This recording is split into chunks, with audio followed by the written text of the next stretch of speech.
Good morning, Excellencies, ladies and gentlemen, dear friends. On behalf of the UNEP Major Group for Children and Youth and the UNEP Science Policy Business Forum, I am pleased to welcome you to the first global session that we convened together. We will launch through this new partnership the SPBF's first ever youth track, where we will create a new avenue for interaction and cooperation, not only with policymakers, but also with the industry and the business community, including inspirational entrepreneurs and business leaders. In our inaugural session, we will tackle an issue of great importance to this generation, that of green jobs and green entrepreneurship. I am pleased to welcome our co-host, Eddie Throlfell, who is not new to this work. Edie has interviewed top UN figures, politicians, and business leaders through her involvement in the forum in its last global session. Thank you, Guben. I'm really pleased to be here as we launch this important work. It's just a great shame that we can't all be here together in Nairobi.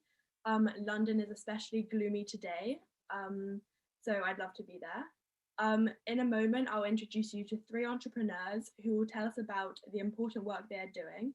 And after that, we'll have the chance to ask them some questions, so stay tuned for that. But let me hand back to Guben now for the first part of the session. Thank you, Edie.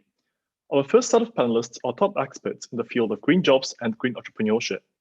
From UNEP, we have Asad Naqvi, Head of Secretariat of the UNEP Partnership for Action on the Green Economy, PAGE, and from the ILO, we have Mustafa Kamal Goye, Coordinator of the Green Jobs Programme. Asad and Mustafa, thank you very much for joining our panel. Let me start with you, Asad. Thank you. Thank you so much for the invitation. It's a great pleasure. It's an honor to join all of you, and congratulations on starting this new partnership. So I will just communicate probably 3 key messages from my side. I think number 1, there is a big question whether environment is a driver of job or not. But what I would like to say in my key message, in my first key message, is that environment is not only a driver of jobs, it is the foundation of the whole economy on which jobs and livelihoods depend.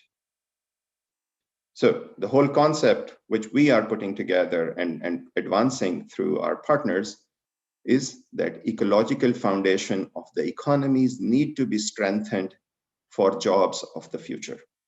And let me bring a bit of science behind this, just to give you a few facts. For example, you may have seen, and who would have seen it better than the young people who are born in last 20 years, that during the last 20 years, we have seen the 15 hottest year on planet. So the message of science on a warming planet is coming out very clear. More than 1 million species are under threat of extinction. And we know that how many jobs depend on the productive capacity of nature and the ecosystem and ecosystem services. And what a shame that only 10% of all the natural resources that we extract from Earth are recycled. So we have a very linear economy. And you can imagine that how many jobs can be created if we start a better recycling, or what we call a circular economy in which there is no waste. And that will also save the seas from getting filled with all the waste that is getting to them, and the plastic, etc. And the last part that I just want to say is that there are 35 people in the world who own more wealth than 3.5 billion people, which is just a reflection that what an unequal society we are living in, and what role our economies are playing in reinforcing that inequality. And all of this, when we put it together and has been multiplied by the pandemic that we are going through, there is one clear message that is coming out, that these trends are threatening the ecological foundation of the economies and social fabric of the economy, on which the social fabric part, especially on the basis of which the humanity has made strides in development. Now, if we look at the youth movement or the role of youth over the last, let's say, since at least for the last 5 years since the Paris Agreement, it seems that yes, there is a hope, and youth is part of that big hope. I just share with you with my own personal story that I was so happy to see that, my son stopped eating beef just because of its environmental impacts. And that is something I have not seen so much and so common in my generation, where we feel ashamed. So that leads me to my second message, which is the role of the policy, what policies can do. We feel, and the work of PAGE, which is a partnership of 5 UN agencies, is clearly indicating that over the last few decades, the economic policy and national development planning has basically incentivized an unsustainable economy. And I will bring again the social science here a bit, that if you look at just the subsidies that are being provided in agriculture, fish, and energy, they get to trillions of dollars per day. And then against that is a sustainability movement. So when we put money into, let's say, fossil fuel subsidy, it makes the application and expansion of renewables more difficult. And that is the type of policy that PAGE is trying to correct to support government, that we need a level playing field. So if, let's say, just in energy, we had a level playing field, there were no subsidies on any side, renewables are far more cheaper and make economic, environmental, and job sense today. But there are still governments who are protecting the coal. And there are reasons for that. One of the biggest reasons is that there are jobs in coal which might be lost. And that is the message that PAGE wants to convey, that we are here to support you in a planned transition away from an economy which is not green. Because the change will happen anyway. We have seen that change happening with the information technology. The world was not ready at that time, and the typewriters is a thing of the past in just 5 to 10 years. I think the similar transition will happen in energy. It will be far more better if it's a planned transition. We know how to reskill people from, let's say, coal sector into renewable energy sectors. And that's where we see that there are so many examples in policy which are very inspiring, and you may all know about them. In Kyrgyzstan, PAGE supported a green economy development program. So that is one example. EU has a Green Deal program. South Korea has a Green Deal program or Green Recovery program. And there are many others. There Finland 2030 vision. All of them are basically economic growth and job creation programs with an environmental objective, that they want to be carbon neutral by 2050. And that is the type of work that will create so many jobs in the sectors that will save the planet and create sustainability and prosperity across the world. And let me come to my final point, which is on the business side. That business is probably the biggest player that can play its part in not only economic growth, but also in creation of jobs. So recently you may have seen Bill Gates, created his challenge. And the challenge is that we need to move from 50 trillion tons of greenhouse gas emissions to zero by 2050.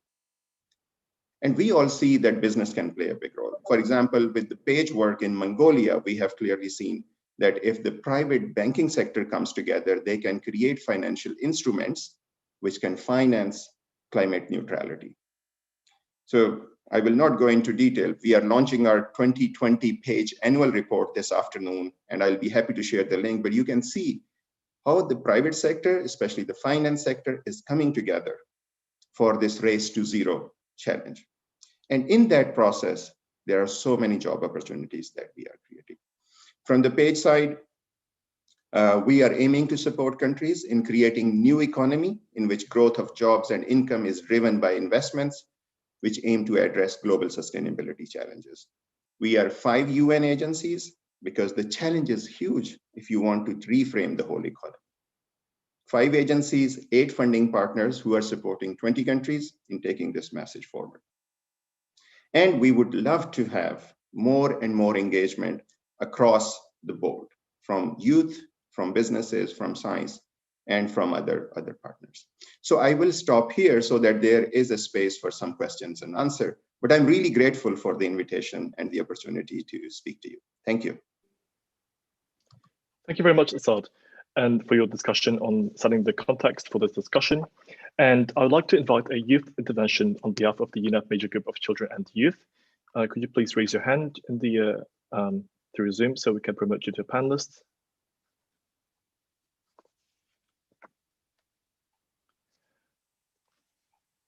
Jin, you now have the floor. Please feel free to Yes. turn on your camera Yes, and video and deliver your discussion.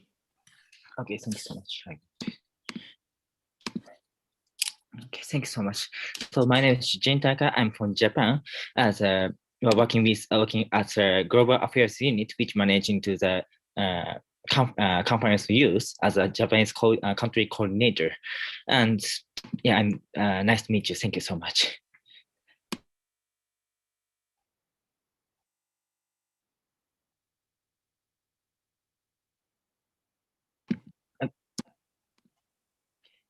And okay, so I'm going to share my reflections about it. So I'm concerned about this, why more and more young people are interested in environmental protection activities, especially in area of the climate change, and youth are highly motivated on the demonstration and the social outreach, which may not lead to the future career, I think. So certainly I'm from the perspective on the youth generations, communicating their opinions through the demonstration seems to be the most correct activity for them. But I am convinced that all the environment protection activities by the youth are only the part of that whole world, and that all environmental resources cannot be protected by the youth alone. So environmental issues are not limited to climate change, but also covers a wide range of other issues such as ocean conservation, water conservation, and conservation activities such as cooperative theater, and all which the need to comfort. So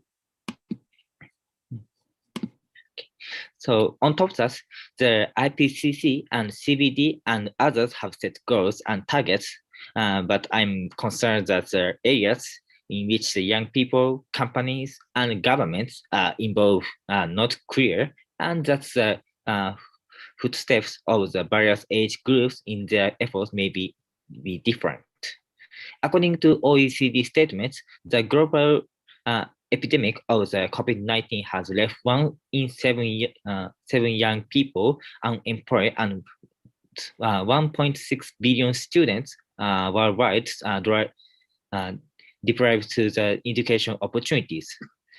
The current situation is such that anyone can fail into the... Sorry, time from the Secretariat, time is overflowing. So if there is a question, please, Cuban, maybe just very short. What is the answer that we need from Mr. Assad? Thank you. Yes, thank you, Jen. Perhaps a concluding statement or question for Assad, and then he could respond to your intervention.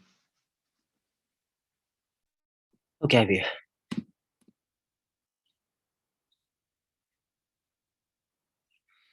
okay, so I would like to say okay, can I get the questions? Okay, so please do put it in the chat. We thank you very much for your intervention. And Guben, we have the second question.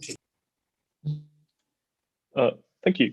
And Assad, do you want to take a moment to respond to that very quickly?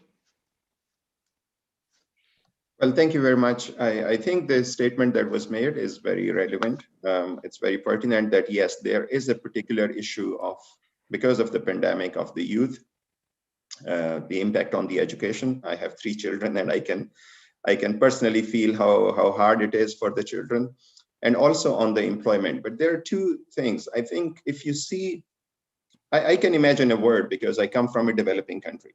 And I spent my childhood in a village where there was even no electricity. But I can see that, you know, how things have changed, and how we can look at the positive side that yes, the people, or my children, cannot go to school personally, but at least they are not completely deprived of the education because of the advances in technology. And that is the side which gives us a hope that, you know, if it's possible that we can hold the virtual, UNIA in a virtual world, we can hold classes in a virtual world, the change is possible. And you see that many of these ideas that on which we are working, and because of which we are connecting, came from people who were very young when they started thinking about it. And that's why I was saying that even on the climate action, youth is our biggest hope, that you can bring the ideas that are relevant and that will change the world. On the second point on jobs, there are some countries whom I have seen, they are looking at how their current education system is connected with the labor market. And in most countries, the projections are not, I would say, very optimistic. So for example, if you look at the studies that were conducted in Australia and Switzerland on looking at the current curricula and job market in 10 years, there was a complete disconnect because many of the current jobs will be moved to automation or robotization over the next 10 years. And that's why it is important. But two things are coming out very clearly, whether you look at the ILO reports, and Mustafa will speak probably more about them, or you look at the studies that I'm referring to from Australia or Switzerland, that green economy and digital economy is the job generator of the future. And when I say green economy, I think just to simplify the word, it is an economy which is low carbon, so less greenhouse gas emissions per unit of GDP, which is resource efficient, so you use less material in creating products and services and your GDP, and which is nature friendly. And the last part, which is very important, is the social inclusion, that we must not leave anyone behind when we are transitioning to this new green economy. So I'll stop here so that I can take more questions. Thank you, Asad. That was a perfect segue into our next speaker, Mustafa, who'll be telling us about the challenges and opportunities in the green job market that Asad just discussed. Mustafa, you now have the floor. Thank you, Marit. I will pick up on where Asad left on the opportunities and challenges that we can see in the world of work in the context of the ecological transition. And I thought perhaps would be useful that I share with you a few slides so that you can capture some of the figures in terms of what we can see. But I see I am not I'm not able to share. I think, yeah, the host is not enabling the sharing. Could you please enable that, please, William? Thank you. Oh, first, my initial point on the slide, if I'm able to share it, is to show you that we must be clear on the narrative that we are on. There are some who think that there is a trade-off to be made between pursuing environmental sustainability objectives and greening the economy on the one hand, and creating jobs and income on the other. So I want to say that clearly the analysis we've seen from the International Labour Organization and many other studies tell us very clearly that it's not the case. We have done a study 2 years ago looking at what could be the job impacts if countries go to implement the Paris Agreement on climate change.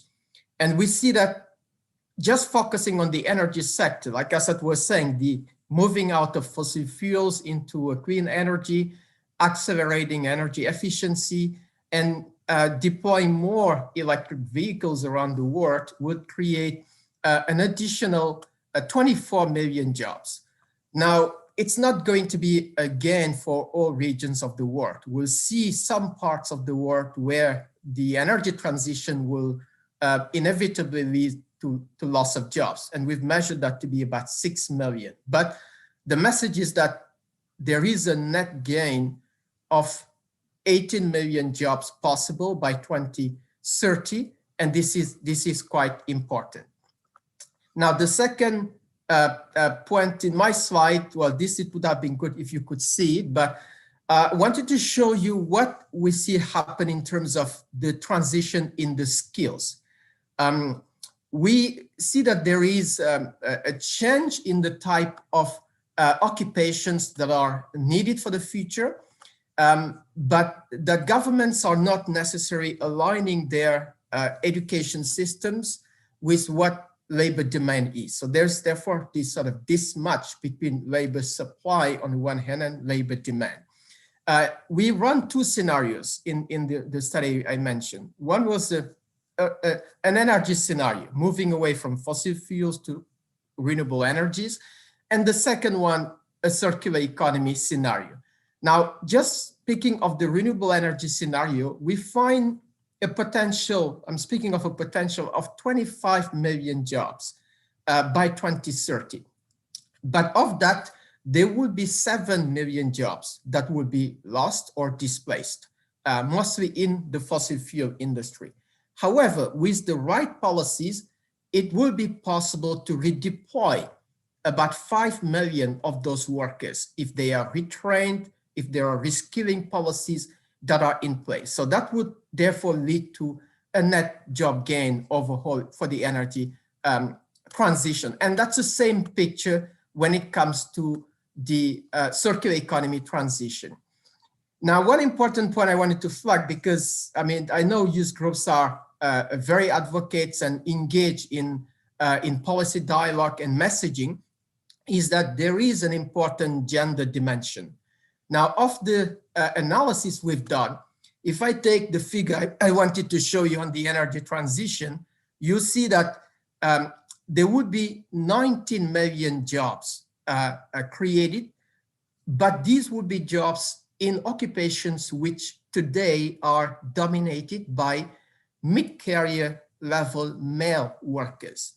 And only 6 million jobs will go to female workers in this industry. So therefore, the message is that we are going to see more jobs in the green economy, but it will not by default change gender disparities of today. Most of those jobs will be captured by male workers. And the policy message is that there would need to be dedicated policies to ensure that we support female participation in the green economy through training policies and making sure that we have TVET systems, taking more girls in renewables, in energy efficiency, in all those occupations that will be in demand. Now, the second part of my message is about the potential for green entrepreneurship and what can be done to unleash that potential. I want to first say that this is going to be important because we know that out of 10 jobs created, 9 are done by the private sector. So this will be about our friends, entrepreneurs that we will be hearing about in a few minutes. Today's small and medium-sized enterprises account for 70% of total employment. So therefore, any effort to promote entrepreneurship will have to focus on small enterprises.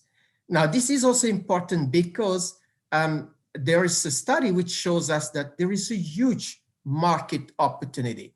A study I'm referring to by the UK Department for Business Innovation and Skills indicated that there is a gross potential of $1.6 trillion market opportunity in clean technology. And this interesting part of this is that a large of that is actually in developing countries. So the region that will see the largest growth in clean energy sales that has actually seen in the past years, that figure looked at data from 2012, is Africa, followed by Europe, Asia, and America. So therefore, there is a huge opportunity for developing countries and small enterprises in those regions to benefit from it. Now, having said this, it is very clear that for young entrepreneurs, especially young people venturing into business, there must be a supportive ecosystem for them to be successful in business.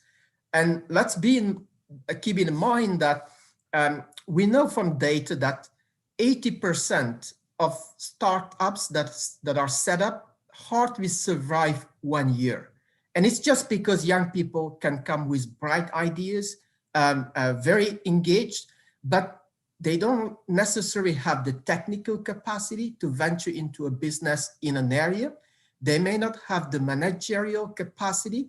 They may not have the finance and investment that needs to be in place to sustain a business. And that's what often leads to failure. So studies we've done in many countries tell us that there are a few building blocks that are important. One is green finance. We need to allow young people to access finance. Now, many young entrepreneurs we work with around the world go to a bank and ask for funding. First thing they ask you, do you have a bank account? Many of these young people don't even have a bank account. So there needs to be effort to help them with access to finance. Second is the business management support. We need to get young people to learn how to run a business. And here I want to just highlight some of the work we do with a program which we also use as ILO in our activities under the PAGE program, and this is Start and Improve Your Business. So with what we call the SIYB, we work with young people to get them to generate a business idea. How do you know that an idea you have can actually lead to a product or a service that can be sold in a market? Because business is just about that. You have to sell a product or a service. The idea you have may be bright, but it may not lead to anything that could be sold to somebody. Now you have to find how to start your business. There is a lot of bureaucracy, there are a lot of processes that you need to have in that space, and then you have to improve your business and sustain it over time. Now, I think this is where much more effort is needed to support young entrepreneurs. And the third element is the technical skills. And that connects with what I was saying about the skill mismatch.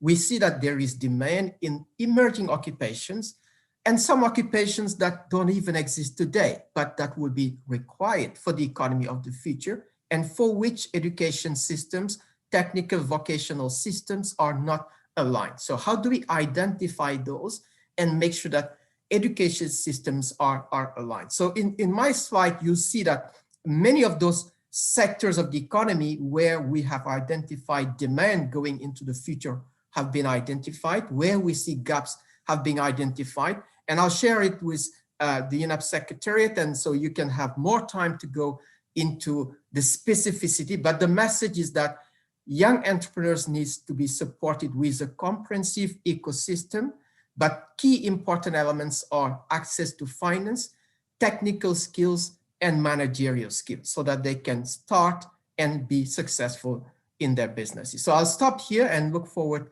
to exchanging more with you. Thank you, Mustafa, for this very important discussion. And again, as with before, I would like to welcome a youth speaker from the MGCY constituency, Shreya. Please, you have the floor.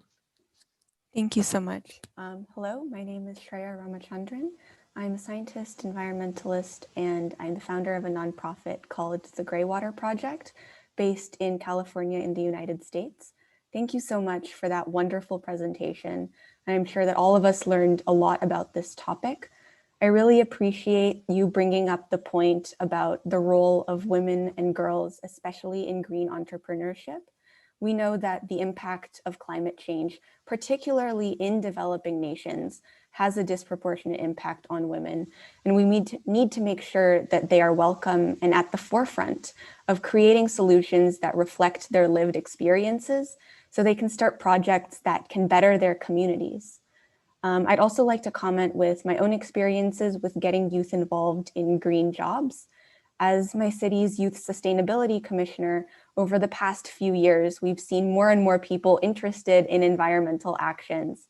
And since I'm in the Silicon Valley, there's lots of large tech companies like Google and Tesla that have made pledges to reduce carbon footprint, which has spurred an interest in young people in the intersection of technology and the environment. So I think that can be an area where youth can be engaged further, and I'd love to hear your comments on that as well. I think it's really important to give youth opportunities to get experience in the green jobs sector so that they can be encouraged to pursue this career path in the future.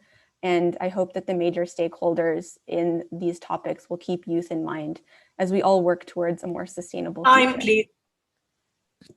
Thank you. Yes, thank you very much, Shreya. So, Mustafa, a quick response from you, perhaps?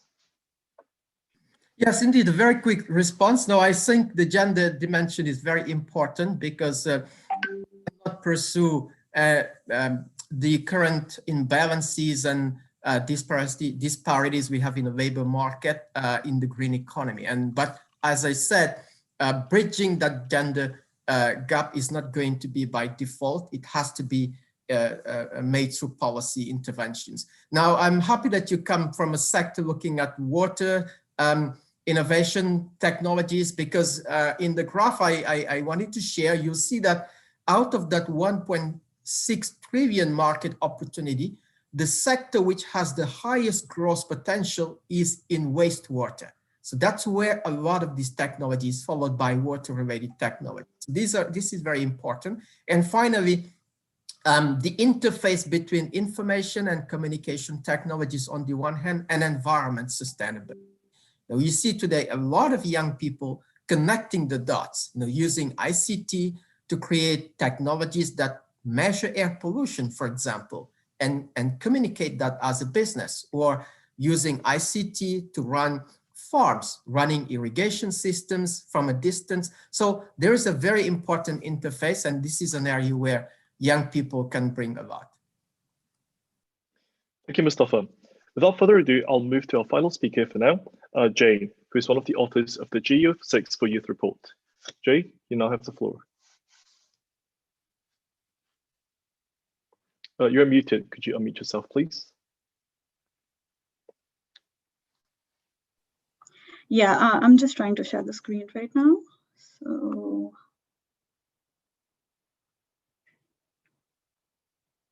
yeah, can you see the presentation? Yes, we can. Thank you. Okay, awesome. Thank you, moderator and speakers, for your interesting insights. When I was told I was supposed to speak about the challenges in the green job market, I retrospected about my life journey a little bit, and I just wanted to share a little bit about my journey. When I graduated with a degree in environment, I graduated as this super bright, young, passionate individual, ready to go out in the world and change the world with the plethora of green job opportunities that I have. I mean, what could go wrong, right? Just fix a few problems here, educate a few people there, and there you go, savior me. Well, turns out that a lot could go wrong. When I entered the job force, I realized that it wasn't exactly easy to find a green job.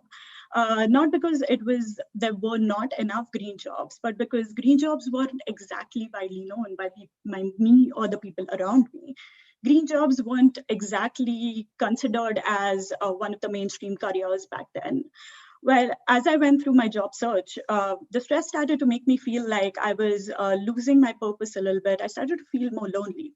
Well, flash forward ahead, a few years ahead, fortunately, I got a call from UNEP to author the GEO for Youth report, and was told that they were forming a team of young individuals like myself, and I obviously accepted the call.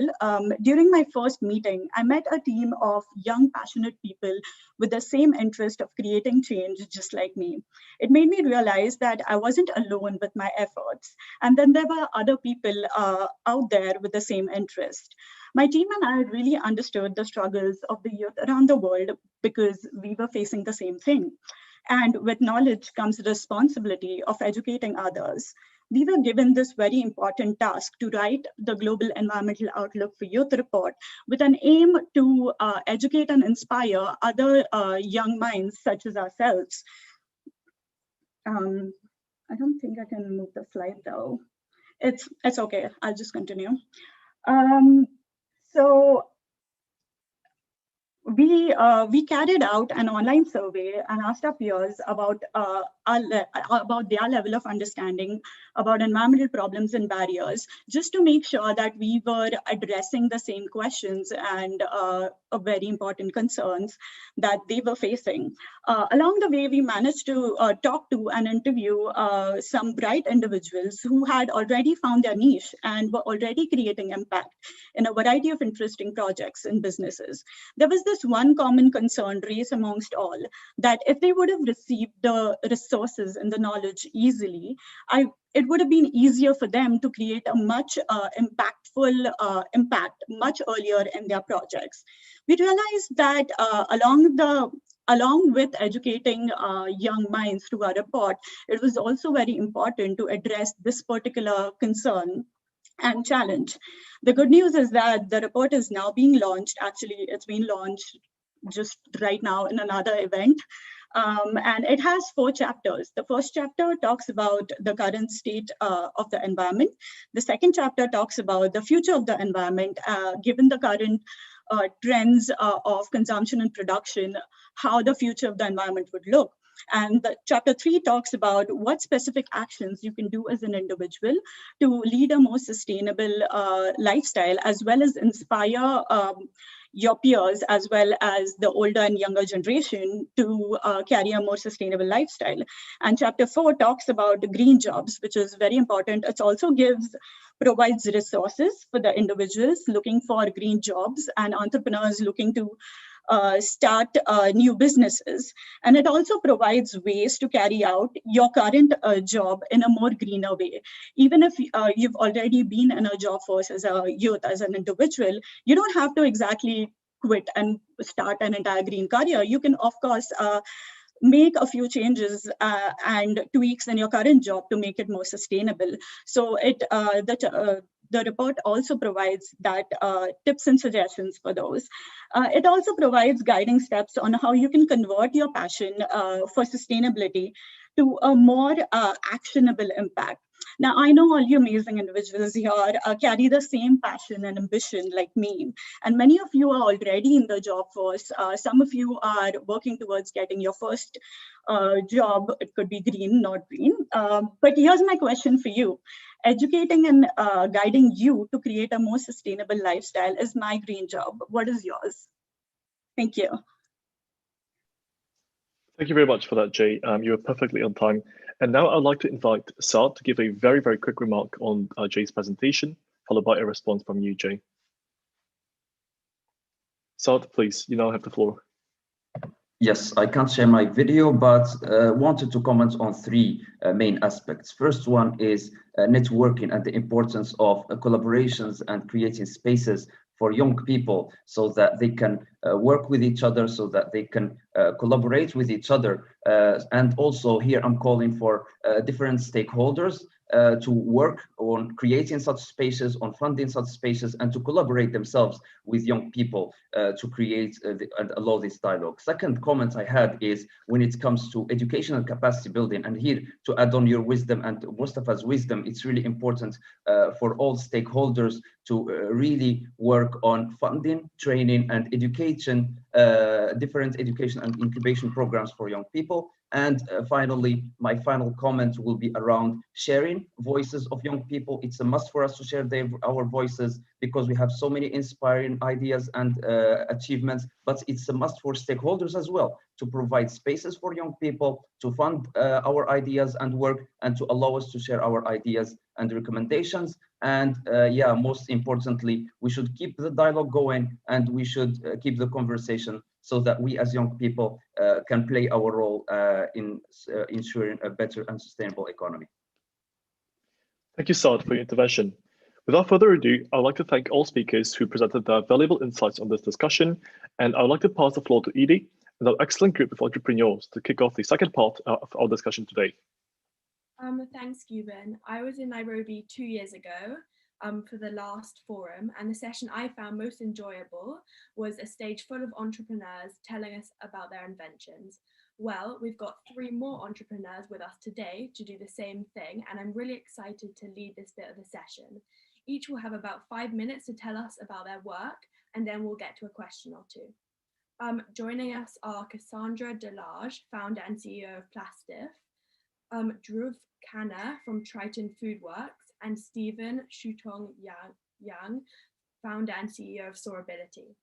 Can I start with Cassandra from Plastif, an amazing company that takes plastic waste and uses a 3D printer to make new things from that waste. Cassandra, tell us a bit more about what you're doing. Great, thank you so much. I'm happy to be here. So my name is Cassandra. I'm the founder of Plastif, and what we do is we help companies today gear towards their transition for ecological, their ecological ambitions. That being said, what we do is we've developed a machine that recycles all plastic waste.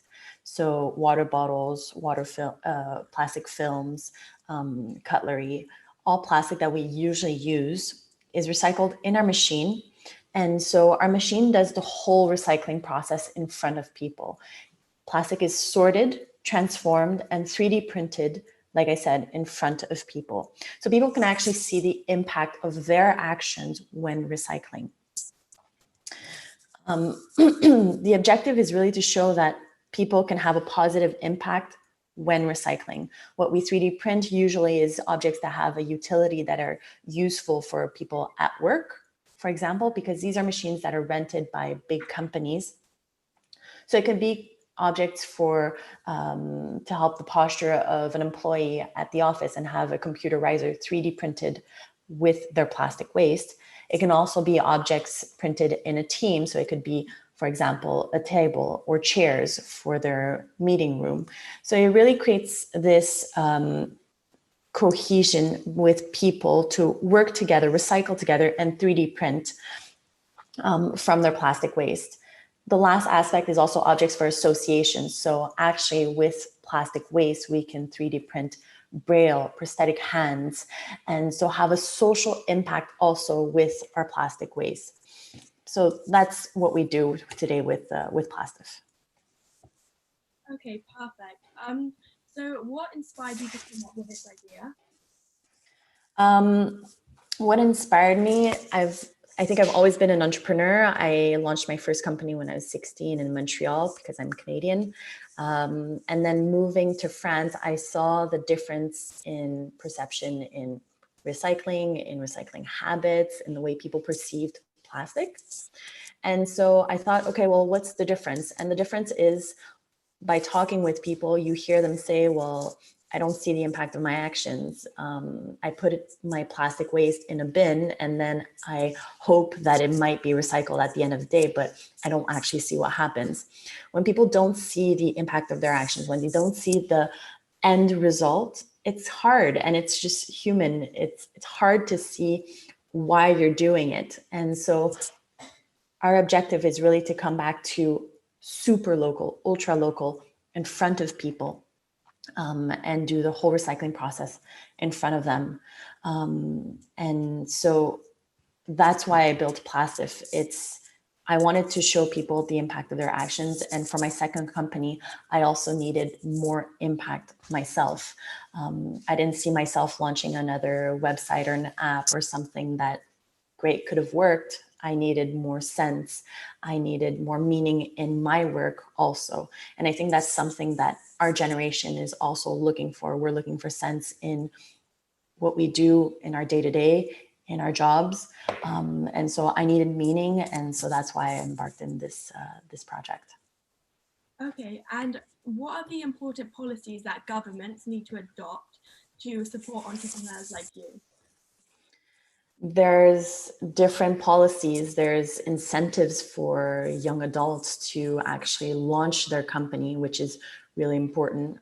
We need to create this education system where it's okay to be an entrepreneur. There's no taboo around it, and there's no taboo in potentially failing, because with entrepreneurship, it's very hard.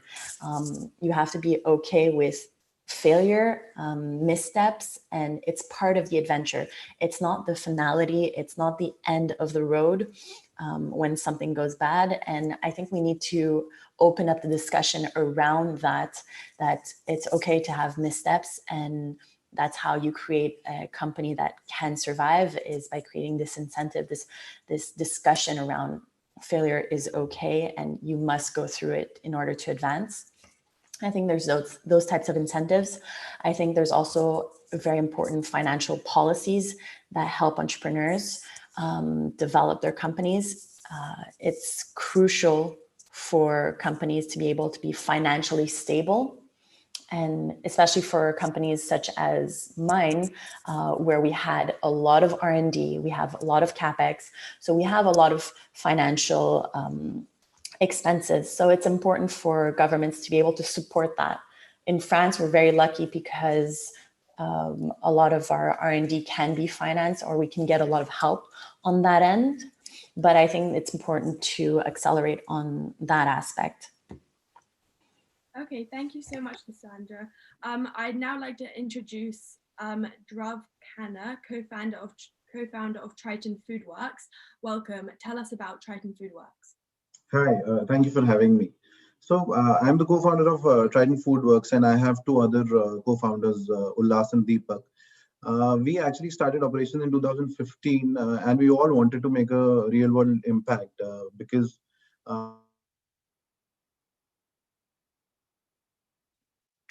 industry which needs a lot of improvement, and we all ventured into Trident Foodworks, which basically adopts hydroponics to grow crops, and this enables us to grow up to 300 times more while saving 90% water as compared to traditional farming. So what we are essentially doing is we are not using any soil, and we are using water as the base for growing crops, which helps us to grow crops year round. So we don't depend on seasonality to grow crops. We have all the crops that we grow growing year round. We do not have any issues with extensive heat or extensive cold like we are facing right now. We are changing seasons from winter to summer here in Delhi, but all our crops are grown year round. So we are maintaining sustainability of our crops. We do not use any pesticides, so they are safer to eat. And with our technologies, we've been able to save more than 6 billion liters of water till date. So that's primarily our focus, and we supply all these crops by our own brand to supermarkets across India, and we've developed a good brand loyalty. A lot of people have started preferring only our produce. There's a huge gap in safe to eat, fresh, good flavorful, crunchy fruits and vegetables, and that is what we do. Okay, and how quickly do you think this will make a difference? So as I just told you, in the short span of 5 years, we've already, and our operations are not very huge right now. We have a very small farm in Delhi NCR, and till date we've saved over 6 billion liters of water. Apart from the numerous acres of land and other harmful pesticides that we haven't thrown out in the air and the water. So when we spray pesticides on the plants in a conventional farm, and it's quite popular in India, it goes in the air, it goes to the other fields, it pollutes the soil and the water. And it's very difficult to reuse that water. That is the same water that goes to all the taps that we consume for drinking water and other general purposes. So we've already started seeing a big impact, and our consumers are now moving from imported produce to having our local produce. So they don't have to, the store that we supply to don't have to import something from Italy or something from Netherlands because it's grown by us. So we're saving a lot on the food miles also. So that is also has a lot of impact towards the carbon footprint. Okay, and have you ever thought about giving up? Has it been scary? So many times. So when we started, I was actually I wanted to exploit all my resources to give everything to a startup and then move towards a job, because when you enter in a job, you get comfortable, right? So I dropped the job offer. I came from Singapore. Oh, I think you've been muted. Oh, sorry. Yeah. So I always gave, when initially I was starting, I always gave myself a 6-month timeline. So, if I'm sitting in January, I will give the startup time till June. And then if it doesn't turn out to be good, I will go back to Singapore for a job. And then this happened for, I think, 2 years. And then I thought I'll settle for the startup. Okay, perfect. Thank you so much.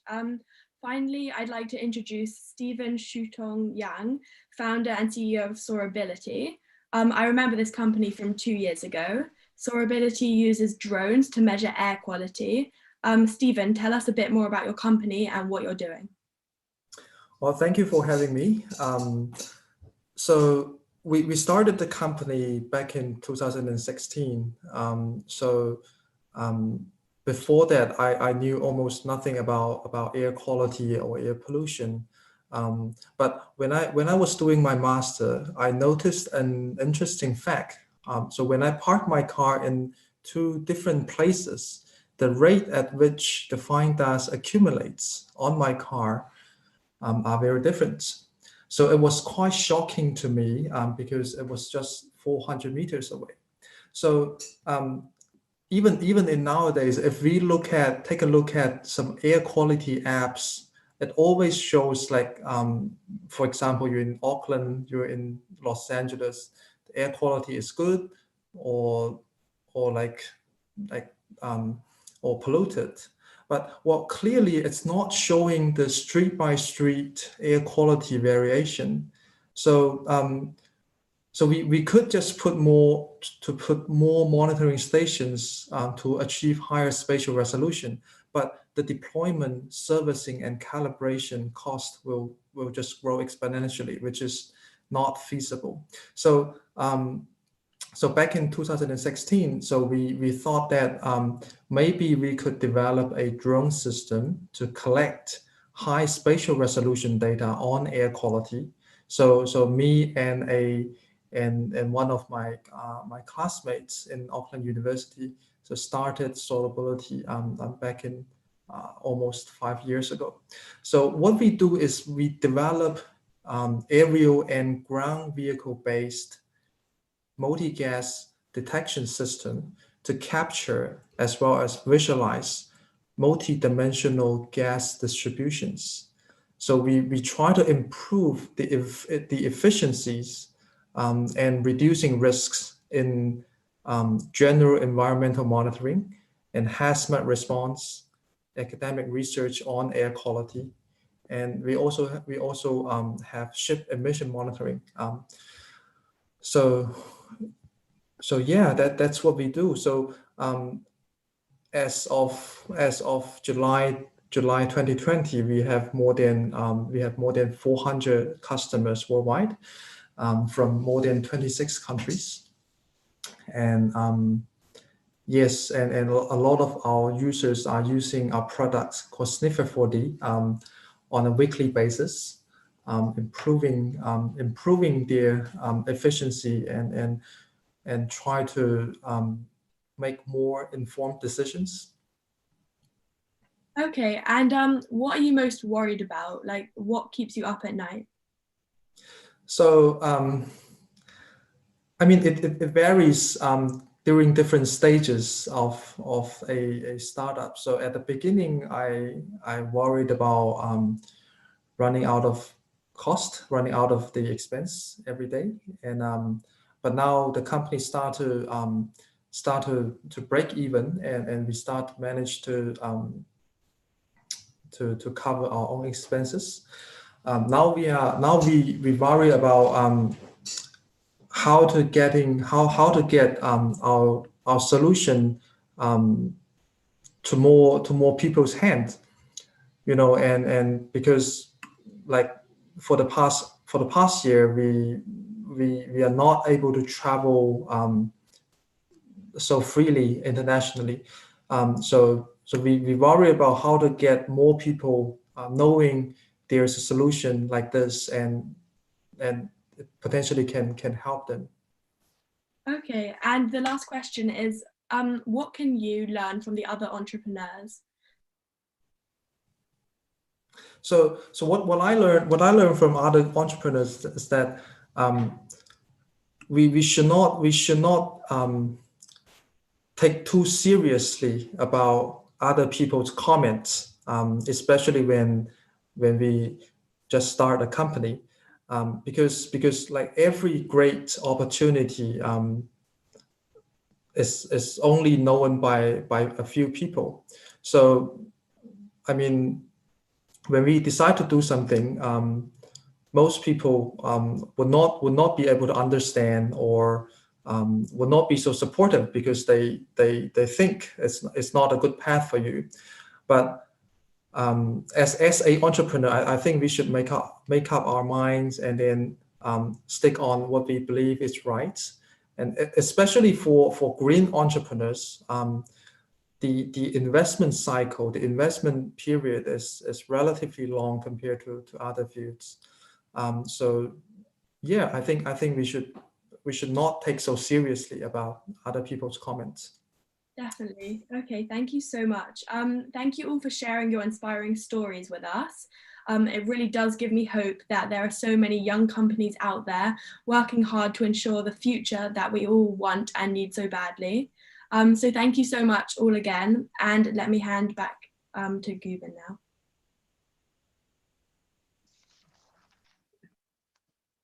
Thank you, Edie. And I believe that's the cue for us to move into an open Q&A session with our panelists.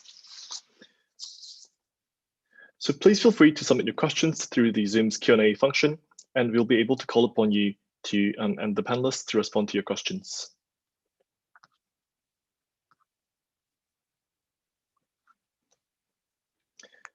William, would you prefer us to call the name of the questioner, or how do you think this should best be done?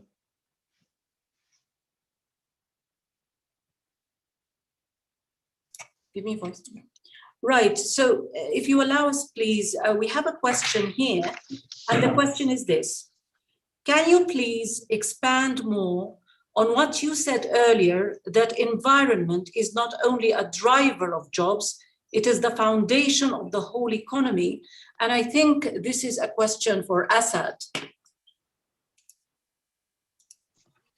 Thank you, and thank you so much for the question and the opportunity to speak a little more about this issue. But before that, I would really like to congratulate the three entrepreneurs. I am very impressed with their ideas and with their work. And in Page, I would definitely like to spread that word to the 20 countries we are working with and see if we can create connections between those countries we are working with and these entrepreneurs. So coming back to the question on ecology being the foundation of the economy. So let's take the economy. So economy is consumption, is extraction, processing, consumption, and waste. So if you look at the 4 steps, we take from nature, we use, we process, and then we waste and we put it back into the nature. And that's where we think that it is the foundation of the whole economy, not only probably the economy, but also the whole life on Earth depends on the ecological foundations. We are dependent on ecological foundation, let's say from food, which is the basic necessity. And there is a whole business line or economy line, which is around agriculture, food, and consumption. I was looking at just the presentation or the idea that Dhruv was presenting. So just look at that how much water we use in preparing and producing foods, and what will happen if we lose access to the freshwater resources. Many of you know probably that there is more water on planet Earth than actually the land, but much of that is not usable. So that is one. Look at the cotton. What we wear comes from Earth, and the ecological foundation of the soil fertility that is behind that. Look at your smartphones. Whatever we do and whatever we produce, it comes from rare earth and materials, which are again dependent on nature, and there is a finite resource. So these are not unlimited resources, which will continue to serve us as long as we want and as much as we want. There is this idea of the Earth Day, and many of you may have seen, which is usually that, you look on which date of the year we basically consume all the resources that planet Earth can produce in a whole year. And we are moving towards the beginning of the year. Every year we were consuming more and more beyond the regenerative capacity of the Earth. So we take materials that we take from Earth, we take food and ecological services that the Earth is providing and the nature is providing. And then, of course, the issues like clean air, which we were just talking about, that now they are at a level where we have to really measure them and we have to manage them. Now, the last part is the waste part, which probably Kamal was also referring to, where I think a lot of jobs can be created, is that, the Earth has also a limited capacity to absorb the dead waste that we are putting into it. And that is impacting not only the ecosystems, but also the formations of the Earth's layers, which then can lead to long-term geographical and geological challenges that we are not seeing at the moment. So that's why we feel that, ecology is not only the part of jobs, or environment is not only part of the jobs, it is the part on which whole economy and life on planet happens. It is the challenge that we think that addressing the climate and sustainability challenge, which is the historic opportunity to create new green jobs. And these jobs are happening already. It's a matter of having a planned transition to those jobs or an abrupt transition, which could have social consequences, which would have political consequences, and which can also have the economic consequences. So I'll stop here. Thank you, Asad. And before we move into the next question, we do have an intervention from the major group of children and youth once again. Susan, could I invite you to take the floor, please? Please keep your remarks as short as possible. Thank you. Thank you all for your presentation. They're wonderful. My name is Susan Mute from Kenya. I'm the founder of Mazingira and Amani, a non-profit environmental-based organization. I would like to quickly add some few remarks, which include: number one, there is the need to put into use the non-biodegradable materials by converting them into raw materials for the businesses. As you've heard from our speakers, that is what they are doing, and that is very wonderful. And also, we need to have adequate government support and private enterprises by actually making these financial services easily accessible for young people who are into green businesses. And also, we need to seriously conduct an environmental-based assessment on the impact of businesses on the environment. Thank you. Thank you very much, Susan, for your intervention. There is a question here from the floor that states, how can we boost energy efficiency and financial incentives to be widely available, and not only through limited programs like the EBRD Energy Efficiency Program? I think perhaps Mustafa, do you want to take this question?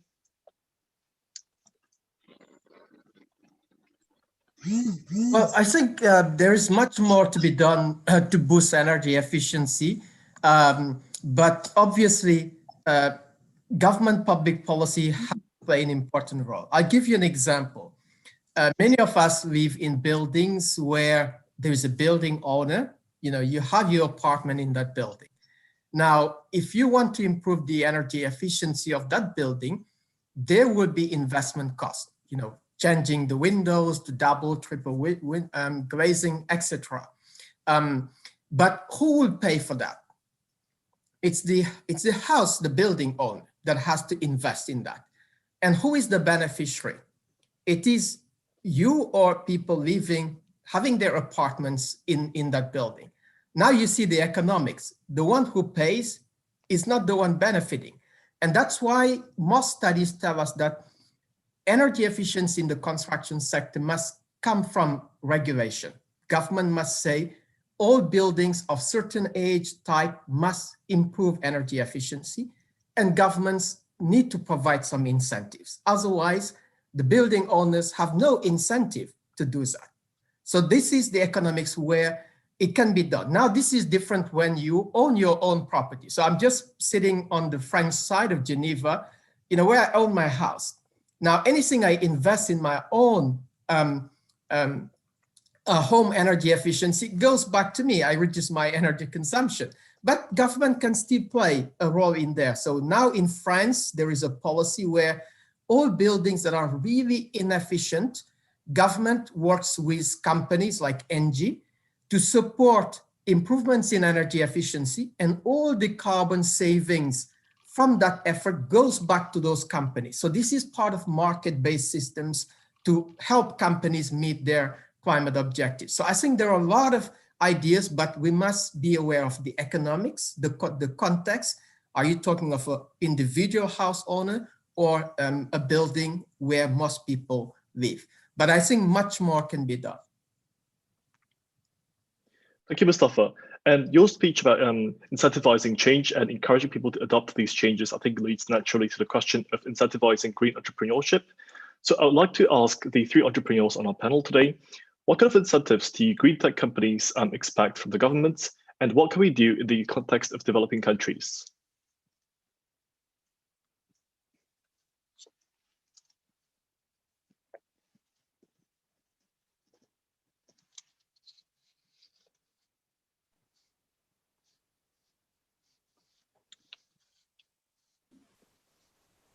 Yeah. So according to me, the policies have to be more focused. I'm particularly talking about the Indian context. As Cassandra already mentioned that in Paris, the government already has a lot of focus on R&D. I think particularly to the developing nations, strong focus should be given to funds being dedicated towards R&D, because it requires a huge investment.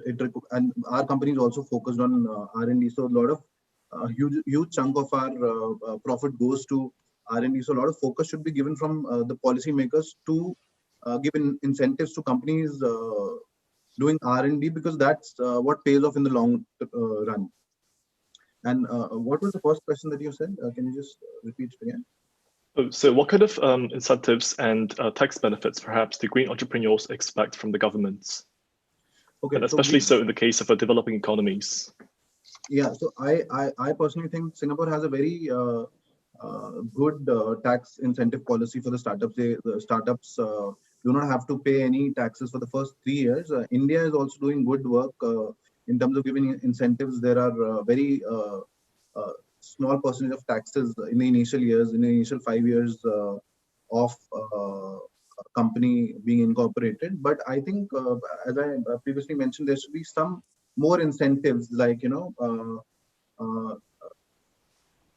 probably a subsidy on a company doing R&D work, some amount being subsidized by the government for getting patents and getting IPRs. So I think a few policies like these are needed. And I really think that instead of politicians making the policies for startups, it should be government should take advice from successful entrepreneurs so that they can present the real picture and present the real problems which startups face. Thank you, Dhruv. And earlier, I remember Cassandra mentioned the high capital expenditures of the startups when it comes to research and development, just like Dhruv said. So how do you think this ties into expectations and possibly subsidizing risk-taking for entrepreneurs? Cassandra, if you want to address this. Well, I know that in France, like if I give an example, so to help CapEx, it's always hard, but to help R&D, like I was saying, there's investments, there's structures that are in France that help to subsidize R&D, which is important. For CapEx, it's hard, but there can be tax incentives. However, if I come back to your previous question, a lot of us are in B2B, we're startups that are in B2B, and if our clients also get tax incentives and subsidies for adopting our solutions, that can also directly help our business, help us directly develop our company. So I think that's also important. It's important for the startups, but also to help grow our business. Thank you, Cassandra. And could I invite Shutong to share his ideas on this as well? So we are quite lucky to be in China, where where small businesses and green businesses can win, can get extra points in the tender evaluation. So that helps us getting a lot of government orders. And I think the tax on the tax side, I mean, as far as I know, New Zealand, China already have a lot of good tax incentives towards small green businesses. But what I like to share is that a lot of green entrepreneurship involves making their own hardware. But making their own hardware is not so supported in most of the countries. So I think there will be, or the government could potentially could help small green entrepreneurs in building their own hardware.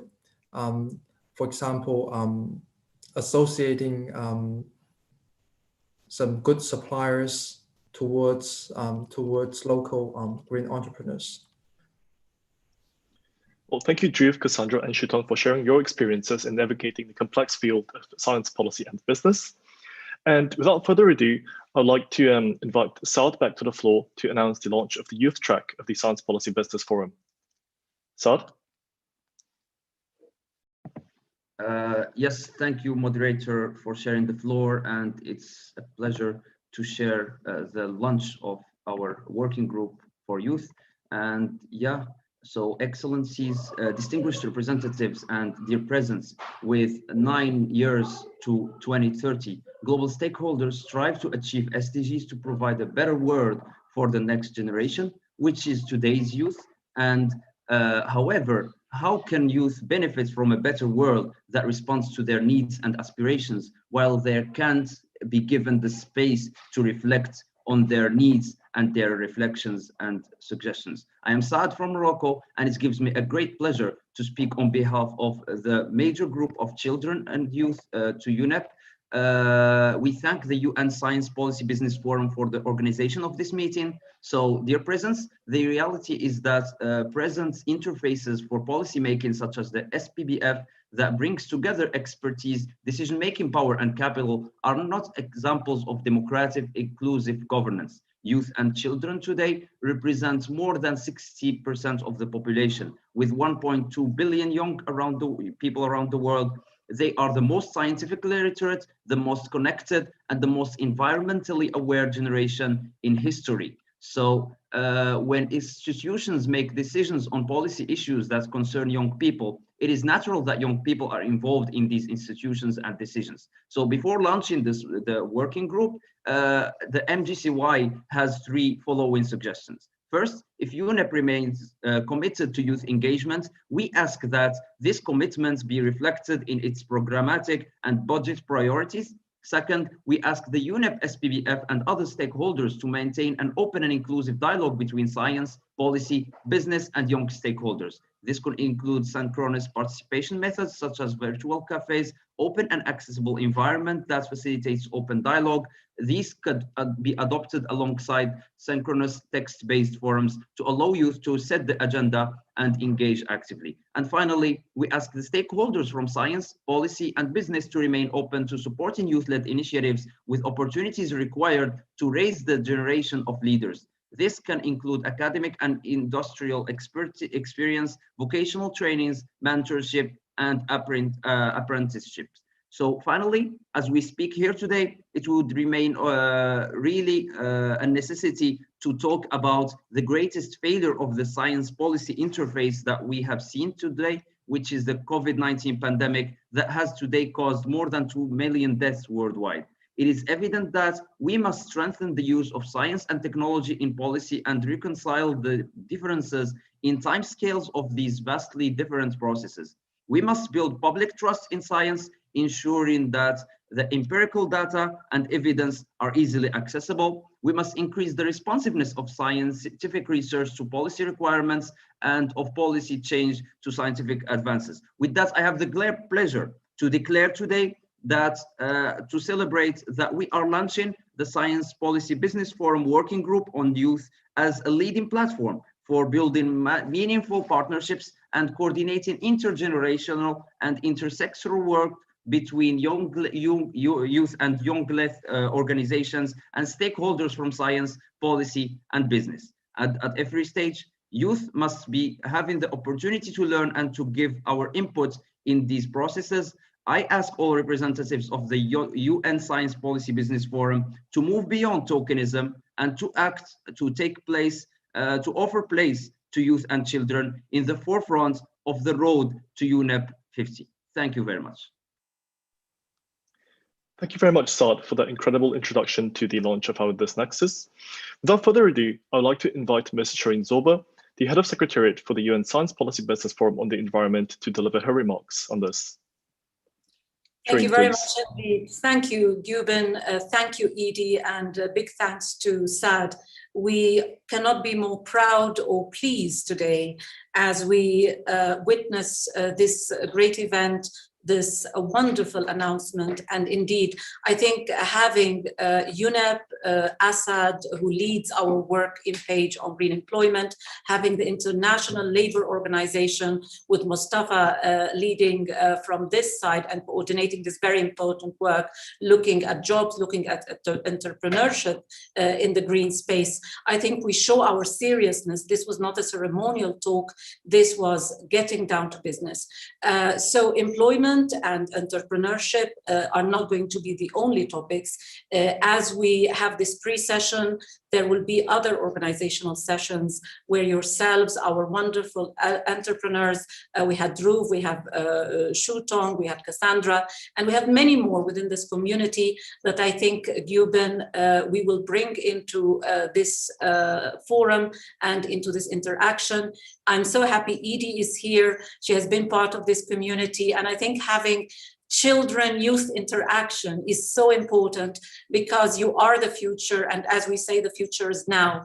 The acceleration of technology, the acceleration of how time is really flying, and I think we all feel it, means that this generation, with the huge amount of knowledge available to them, have an opportunity to create a future maybe better than the one our generation has or is leaving to you. So I thank you very much, and I thank Assad, I thank Mustafa, and I thank Saad for his intervention. Again, I thank our entrepreneurs, Edie, yourself, Gyuben, for this opportunity.